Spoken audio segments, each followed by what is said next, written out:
I've been informed of the ruling by the CAF Appeals Board concerning the appeal by Morocco relating to the AFCON Morocco 2025 final match. And I previously expressed my extreme disappointment with the incidences that took place at the final match. And the important thing of what happened on that final match is it undermines the good work that CAF has done over many, many years to ensure that that there's integrity, that there's respect, that there's ethics, that there's governance, as well as credibility of the results of our football matches. The occurrences, those incidences at the final match of the AFCON Morocco exposes is the work that we are still dealing with concerning the suspicion and distrust. It's a legacy issue. When I became president, one of the major concerns was the impartiality, the independence, and the respect of referees and match commissioners. And a lot of good work has been done, but there continues to be suspicion because it's a legacy issue. It's something that has been there for many, many years, and we consistently deal with that because that's critically important. Another important matter that these incidences at the final match brought to the fore is the independence and the respect of our judicial bodies.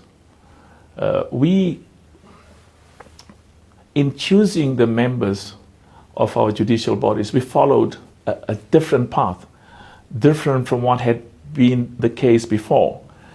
We invited each member association and we invited every zone, the 6 regional areas or the 6 zones in CAF, to give us names of respected judges and respected lawyers, because it is important that the decisions of our disciplinary board, the CAF disciplinary board, and the decisions of the CAF appeals board is viewed with the respect and integrity that's very important to us.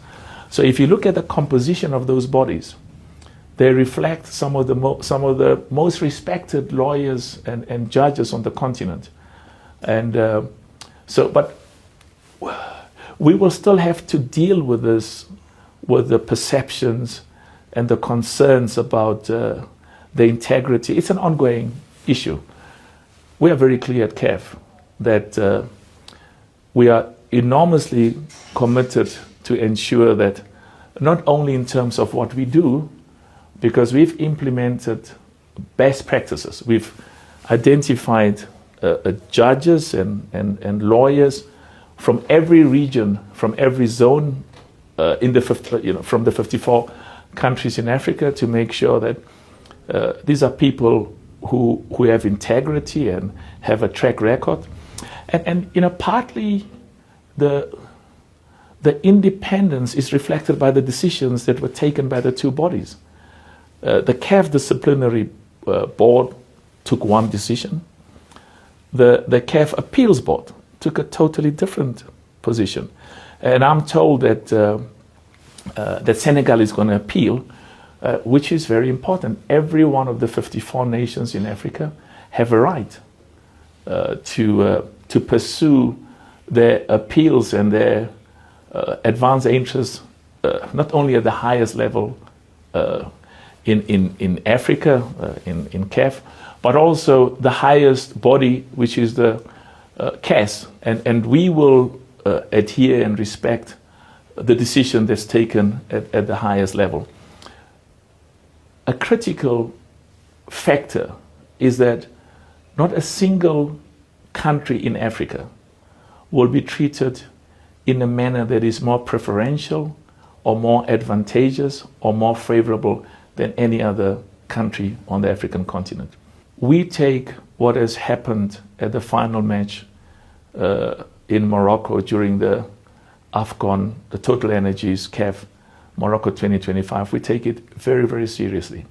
And we have already started with very important steps to make sure that those areas which have been identified as deficiencies and where there's need for improvement, that the necessary resolutions are passed.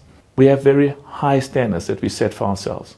It is important for us that ordinary football supporters and spectators in every one of the 54 countries in Africa, in their judgment, not in CAF's judgment, not in my judgment, regard the decisions of our judicial bodies as fair, with integrity and impartiality. And what is equally important, that they regard our referees, our VAR operators, and our match commissioners as people who are fair and just, and those decisions that are taken reflects the impartiality and independence that's critically important.